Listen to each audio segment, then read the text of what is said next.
अस्सलाम वालेकुम, मैं हूं राना दान शबीर खान और आप देख रहे हैं नवाए फिक्र। डील, एनआरओ या अंडरस्टैंडिंग, या शायद कुछ भी नहीं। बुशरा बीबी की जमानत और कैदी नंबर 420 की बहनों का जेल से बाहर आना, उसके बाद खान साहब की खामोशी, ना वो अदालत में जज साहब से कोई कंप्लेन कर रहे हैं, ना कैमरे की जानिब देखकर कह रहे हैं कि कर्नल साहब मैं इमरान खान हूं, और ना ही सहाफियों के पास जाकर कोई बयानबाजी कर रहे हैं। ऐसा एकदम क्या हो गया ऐसे शख्स के साथ कि मिस्टर रौला एकदम खामोश हो गया? हर टीवी चैनल और सोशल मीडिया के हर फोरम पर एक ही बहस चल रही है कि जनाब डील हो गई है। नजम सेठी साहब ने अपने प्रोग्राम में फरमाया कि बेगम 420 और उनकी बहनों से सिर्फ इतनी बात या अंडरस्टैंडिंग हुई है कि खामोश रहें, रौला कम डालें। मुल्क में माशी इस्तेकाम आ रहा है, इसलिए सियासी कशमकश कम कर दें। और इमरान खान साहब को भी फरमाएं कि और समझाएं कि जनाब आप थोड़ी देर के लिए खामोश रहें। अली मीन गंडापुर साहब ने भी स्टेटमेंट दे दी कि जनाब बेगम कैदी नंबर 420 की जमानत में उनका बहुत बड़ा किरदार है, बल्कि उन्हीं की काविशों की वजह से वो जमानत पर बाहर आई हैं। उनकी स्टेटमेंट ने मजीद डील या एनआरओ की बहस को तकवीत दी। अली मीन साहब के information minister barrister Saif Shahzeb Khanzada के प्रोग्राम में फरमाते हैं कि अगर दोनों पार्टियों में कोई अंडरस्टैंडिंग हो रही है तो ये तो अच्छी बात है। दूसरी तरफ पाकिस्तान तहरीक इंसाफ के शेर अफजल खान मरवत फरमाते हैं कि उनको 2 से 2.5 लाख वर्कर चाहिए, बंदा चाहिए, प्रोटेस्टर चाहिए इस्लामाबाद में, ताकि वो खान को जेल से बाहर ले आए। पाकिस्तान तहरीक इंसाफ के जनरल सेक्रेटरी सलमान अकरम राजा साहब फरमाते हैं कि मैं उस वक्त एहतजाज की कॉल दूंगा जब मुझे इस चीज़ की श्योरिटी होगी कि कम से कम 4 से 5 लाख बंदा उस एहतजाज में शामिल होगा।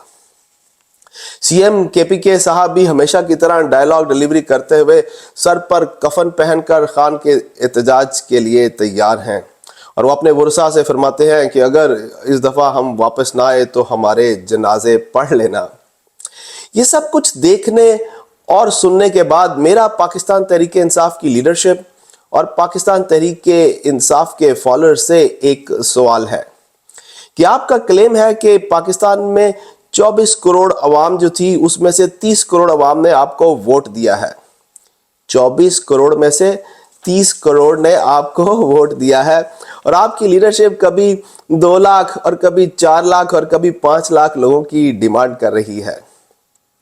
यार मुझे बताएं, मैं अमेरिका में बैठा हूं, अमेजॉन प्राइम का मेंबर भी हूं, अमेजॉन से आपके लिए 2 से 4 लाख बंदे ना ऑर्डर कर दूं।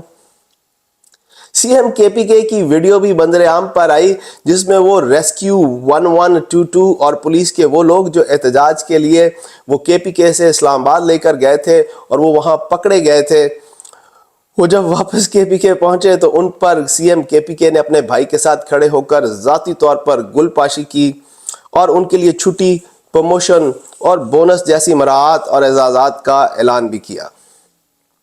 मेरा पाकिस्तान तहरीक इंसाफ के फॉलोअर से एक और सवाल है कि जनाब 30 करोड़ फॉलोअर्स साहिबान जिस सूबे में आपकी हुकूमत है वहाँ से भी आपको सरकारी मुलाजमीन को बज़ोर बाजू या लालच देकर अपने प्रोटेस्ट में शामिल करना पड़ता है, और सरकारी मुलाजमीन और जो रिसोर्सेज हैं उनको आप एक सियासी जमात के लिए, सियासी अज़ाइम के लिए इस्तेमाल कर रहे हैं। किधर गए आपके रियासत मदीना के असूल जिनका रौला आपका मिस्टर रौला कैदी नंबर 420 हर वक्त डालता है? आइन और कानून की हुक्मरानी, किस आइन और कानून के तहत आप सरकारी वसाइल अपने जाती एजेंडे के लिए इस्तेमाल कर रहे हैं? इसको आप करप्शन कहेंगे या इसकी भी कोई तावील आपने सोच रखी है? जहां तक खान की खामोशी का ताल्लुक है तो जनाब एक बात जो सब लोग भूल रहे हैं कि जनरल फैज का FGCM field general court martial भी हो रहा है, और वहां जनरल फैज क्या कह रहे हैं, क्या स्टेटमेंट्स दे रहे हैं, किसी को नहीं मालूम। खान साहब उनके साथ कितने शरीके जुर्म हैं ये तो खान, फैज या FGCM वाले ही जानते हैं। वक्त ज़्यादा दूर नहीं जब पाकिस्तान اور پاکستان کی افواج پر حملہ کرنے والوں کا احتساب ہوگا اور وہ اپنے جرم کی سزا پائیں گے۔ میں آپ سے اجازت لوں گا۔ اللہ آپ سب کو آسانیاں نصیب فرمائے اور آسانیاں تقسیم کرنا نصیب فرمائے۔ السلام علیکم۔